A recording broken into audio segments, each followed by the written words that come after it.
So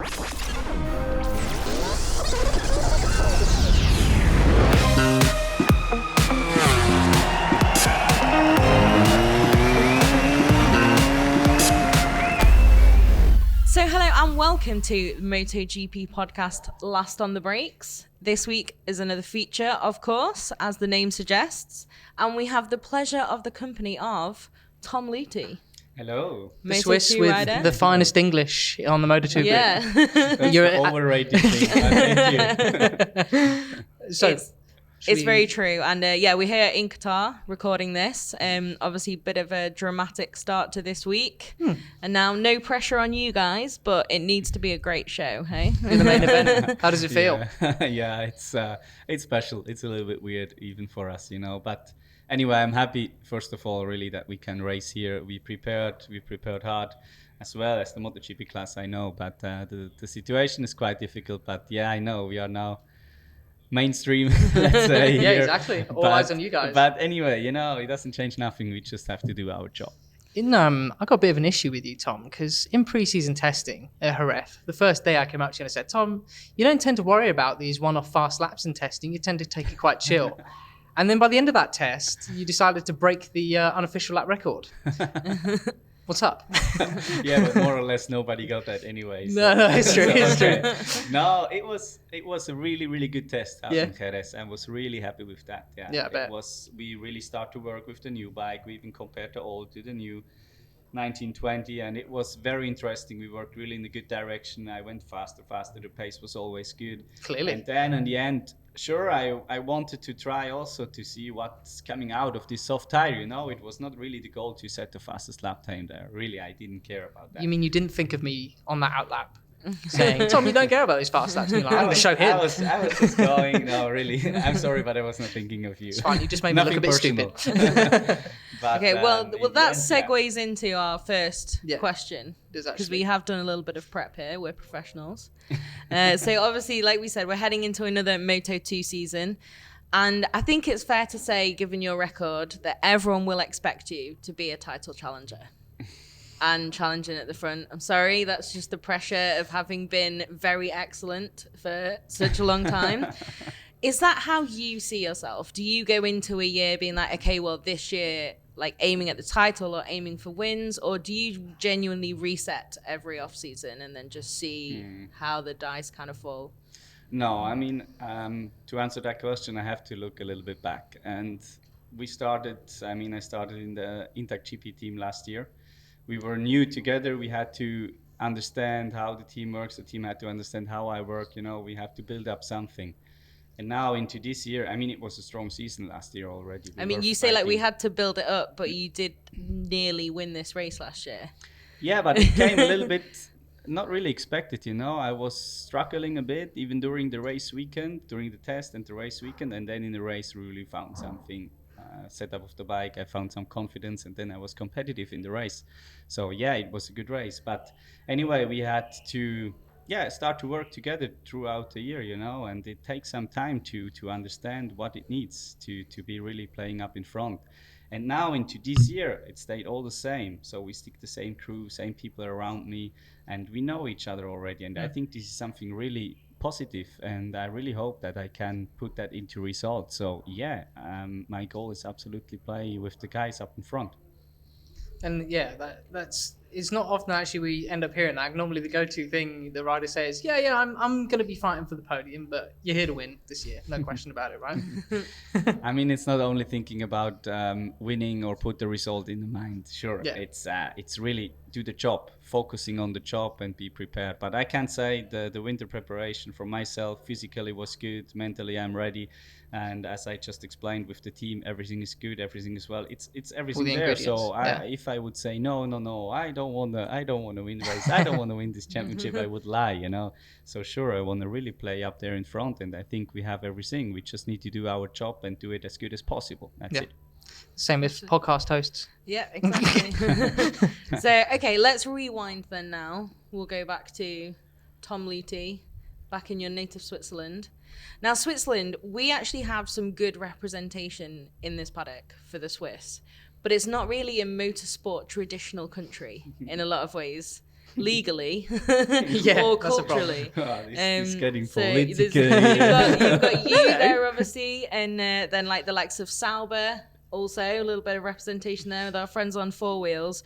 But it's not, you know what I mean, the kind of Italian Spanish where bikes are part of everyday life for so many people. So how did you get into that? What was your start on two wheels? It's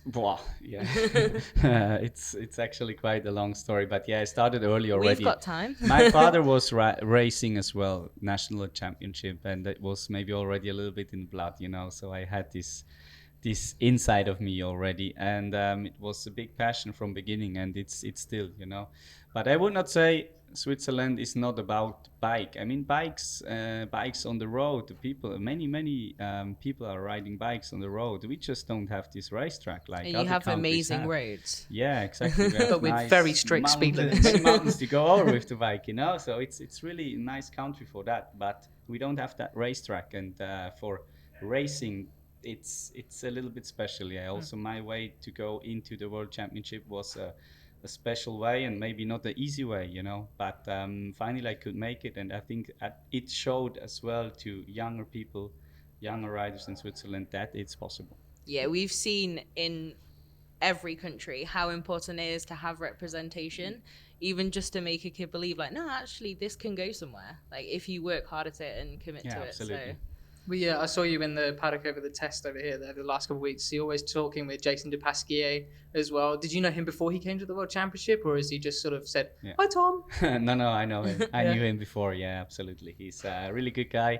He deserves that step into the World Championship. I try to support him a little bit, you know, wherever it's possible with some, you know, tips where he can do what, because I went through exactly that many years ago as well, what he's doing now. What was when you first came into paddock, put yourself in his shoes, what was your thing you were most nervous about when you came in? And speaking of everything, like, oh, I don't know what to say in front of the media, or like maybe my English isn't good enough, sort of trivial things as well. You know, in this age, you don't really think about that. No? You just do. It was like, for me, it was like this. It was like a game, you know, go out and playing. But I remember a story.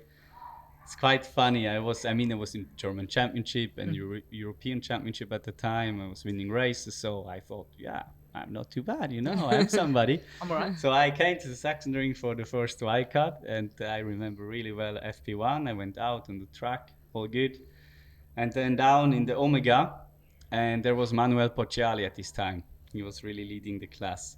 He overtook me outside in the Omega, and like 2 corners later, he was just gone. He was away. And it opened really my eyes. I had no idea you can go so fast with this bike. So it was really like, wow, okay, now I'm in a new world. Both legs back on the floor and keep on working. This was the moment. Well, I was going to say, do you think he's going to have that kind of moment already? Maybe. Yeah.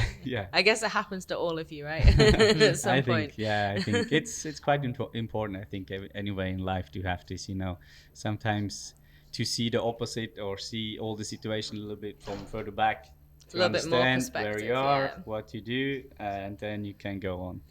Okay, well, obviously you did manage to adapt pretty well to a World Championship. And you won your first World Championship not that long after in the 125 class, as it was then, the lightweight class. Talk us through that and your journey to becoming world champion. And was that your goal, or did you just want to ride as your profession, or was it like, no, I want to be world champion? I absolutely didn't believe that in this moment. It was for me really still that game, you know, excuse me, going out, playing, and try to have fun, or just have fun on the bike, right? A race bike, you know. And then came Le Mans, my first victory in this year in 2005, and then, you know, it started everything just on a higher level, this playing and having fun, and all the season was absolutely crazy. But I didn't believe into that I can be a world champion, or I was not thinking about that even. And this was maybe one of the keys, you know, at this time. I guess you have a lot less pressure if it's just not something that's weighing on your mind. Exactly. This is the problem with getting older. You start to think more. I agree. When was the time that you actually thought, could win this? I don't remember exactly, but I think it was in Mugello where I took over the lead in the World Championship the first time. And this was maybe a moment of, wow, really, maybe it's really possible. It's there in black and white in the numbers now, as well as on the track. Yeah. It's funny because is taking the lead in a world championship like is that a moment for riders? Because you talk a lot about your first win, you never forget your first win, you never forget your first podium or your world championship. But do riders tend to remember the first time they led a world championship? I think the first time is something special, yeah, because it was the first time I was leading one. Afterwards, yeah, also last season I think I was leading one time, but it's not important, it's not anymore important. You're older now. It's not, yeah, I'm older. You just want that older end and result. wiser. No, it's not that important anymore. Now it was also important at this time to be leading at the end, yes, to be the first one, but now it's even more the focus till the end. Well, from there then obviously you moved up to the intermediate class, 250s as it was then. And since then, you've actually become one of the people with top 10 most Grand Prix starts ever, which is pretty incredible. I think you're 5th on the list, which is quite impressive. Yeah. Wow. So, you don't keep track of those numbers. I'm not too much. Yeah, I think you're 5th stuff. or 6th, and you're only just behind Jorge Lorenzo as well. Okay. If this year goes as expected for both of you. Is this something that you like, being the most experienced rider out there? This sounds good. Most experienced rider sounds Some guys good. don't like that. But it's absolutely the same when you tell me you're the oldest rider out there. So it's the same. I feel like it's different though. If you say you're the most experienced rider and you are still at the front breaking lap records, fighting for wins, then it's like, yeah, I'm the most experienced. But it's absolutely about that for me, to have the motivation, the goal still, to have the chance to win races, to play up there, to have everything, to be there. I don't want to be here just to be here and ride, it's just really I'm here and because I have the chance to win and I want to be still up there, and I feel absolutely young enough. I don't feel too old. And you don't look it. That's what this podcast's about. No, we don't. We don't talk about looking, because that's why I wear the job with a helmet on in dark eyes. So no, it's really about even put this experience in. This is helpful. It can maybe not every time when you think too much, as I said before, but it can be helpful, and it's something really I feel it makes me feel stronger. That's good.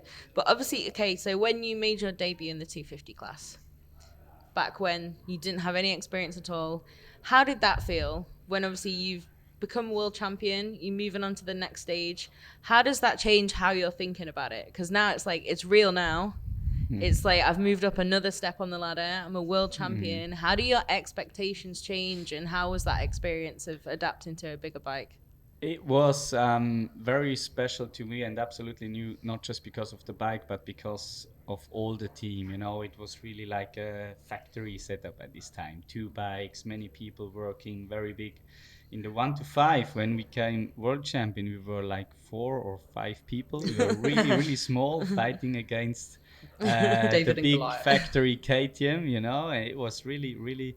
We were just like a family, and we did our job and we won. And then in the 250 it was like, wow, everything was getting big and like, a new world actually. But I tried to have fun, but it was coming a little bit more difficult times there. What about talk to us about what riding a 250 was like back in those days, because actually you're one of the only riders on the grid who's ridden the 250 and Moto2 bikes in the modern format. And both Moto2 bikes. Yeah, and both as well, right? So what for those at home, maybe a younger audience and whatnot, tell us what it was like riding those 250s, especially compared to the Moto2 bikes you see out there at the moment. I really would not miss the 250 time, absolutely. I mean, it was. Please proper, be honest. This was proper race bikes. These 2-stroke bikes, they were really, really aggressive, very fast, light bikes. I mean, it's the future where we are. Absolutely, I would not change it back, to the 2-stroke area. Who never knows what comes in future? But at the moment, I'm absolutely happy with the Moto2. But this 250 time was good experience for me, and it was a lot of fun. And at this time, really, it was like from the 2-stroke 1 to 5 to the 2-stroke 250. It was quite a big step, How much of a big step was it compared to, not that you've ridden a Moto3 bike, but is in a 125 2-stroke to a 250 2-stroke? How different is that from a Moto3 bike to the new Moto2 bikes now? I never rode that Moto3 bike. No, I know. But what do you imagine is the difference from other riders? Well, it's a similar step, Moto3, Moto2 now, or 125 to 250. It's hard to judge for me. But so the Moto2, 250 a little bit more then. What was the people talk about the power bands and two-stroke and whatnot, but what can you do on these modern Moto2 bikes compared to how you rode like a 250? Obviously, it was a lot more about corner speed, but Yeah, sure. The bike was lighter itself. I mean, that makes a big difference. You can, as you said already, you can go faster through the corners. But in the Moto2 now, it's heavier, the bike, yes, but you have much more engine brake. You can work more with electronics. It's more developed, it's more the future. It's more new, let's say. So you can do more with that.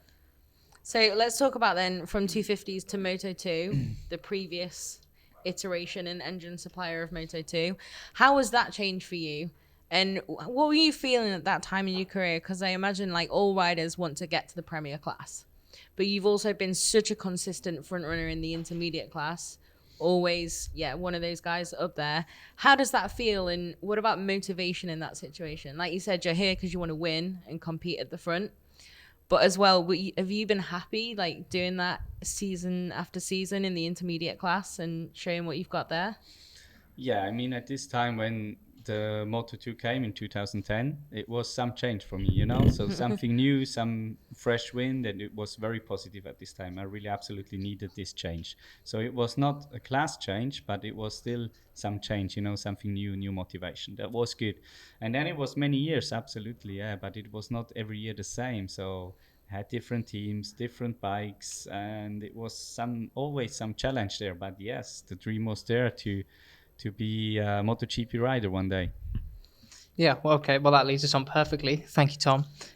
Your spell in MotoGP, how was that sort of lining up on the grid? Because you weren't a 20-year-old starry-eyed kid like, whoa, I've made it. It was a completely different sort of setting for you. When you moved on to MotoGP, what was that like your first time? So we do have to talk about this season as well. Of course. Yeah. Only a little bit. Don't worry. Don't worry too much. I hope you forgot about it. No. Don't forget MotoGP riders. No, but just what it feels like to line up on that grid here. It's the race time is different. It was completely in the night sky. All the lights around. Obviously they're not here this year, but what was that like lining up on the grid with those guys that first time? It was special, absolutely. In this year, in 2018, many times Valentino Rossi had some problems in the qualifying. He was quite far back, so sometimes he was really near to me on the grid. And this was very special to be on the grid and see. I mean, when I was a kid, I had a poster in my room from Rossi, so it was something special, absolutely. You two had posters of Rossi in your room? I had, when he was 1 to 5. No, but... Really, I had, absolutely. Amazing. That's true. No, and this was something special for sure, but in the end, I was... Again, there, going, do the job, try to be as fast as possible. But in this season, it was just not possible. So how did you come to the decision to take that opportunity then? Because it's not, is it just like absolutely no-brainer? Yes, straight away. It was absolutely the best opportunity or offer what I had. Absolutely. Before it was a lot of talking, blah, blah, but never something real or which would make sense. And this time it was really something real. It made sense in my eyes. When I look back now, things changed very quickly. But at this time when I signed, it was really, really good opportunity for me, and I want to take that chance. And are you a guy who you don't have regrets or anything like that? You're glad you still took that opportunity, even more so because when you returned to Moto2, you were bang straight on the pace, exactly where you were before. In life, I learned that already. You learn so much in hard times. You learn so much more when it's difficult. It opens you the eyes. And it was 2018 was exactly like this. I knew after this season I have to change things. I have to change preparation. I have to change my mindsetting even. And think different, think new, do something else. And it was really at the time to do this. So yes, I don't regret it. Good. I'm glad. It's nice. It's nice when people don't regret things like that. Something which didn't work out the way you wanted. Like, it's all too easy for some people to be like, "Oh man, I wish I did this and that and the other." But sure, I also think back. If sometimes, if I would have this or this, and maybe it would be, but it doesn't bring me more further in life. You're here now, and you're still fighting for wins and world championships. That was absolutely the goal. It was really hard work, and it was before. 1 year ago, before the Qatar race started back in the Moto2, I was really nervous because it was so. I didn't know what to expect. I had no idea where I am. It was like many questions in my head. I'm still good enough. Do I can still do that? You know, I didn't know. And after this race, where I came second, close but second, Very close. it was really a huge stone fall off my heart, and I knew, okay, I'm still there. Do you think it helps you now, obviously, in the Triumph era of Moto2, and there's a couple of different changes as well in the technical regulations? They've tried to put it more equally between Moto3 and MotoGP. Do you think it helped you coming back to Moto2 after you got that experience of a MotoGP machine to adapt a bit quicker than some people? It was not something which was negative, let's say like this. That was very diplomatic. MotoGP is so classic Swiss. MotoGP is so far away. Sorry. And you know, the Moto2 is far away from the MotoGP. Still, it's a huge difference. But before the Triumph engines came, many people said, it's now closer to the MotoGP and so on. Yeah, maybe it's a little bit closer because we have a little bit more electronic to set up on the bike. But when you go to MotoGP, it's so much more. You cannot even imagine what you can do there on the bike. So, it was positive. I mean, it was more positive for me to have a change, you know. So it was more mentally again. I go back to the Moto2, but it was not going back to the old. It was going to something new. Yeah. Exactly. This was, I think, very important for keep the motivation.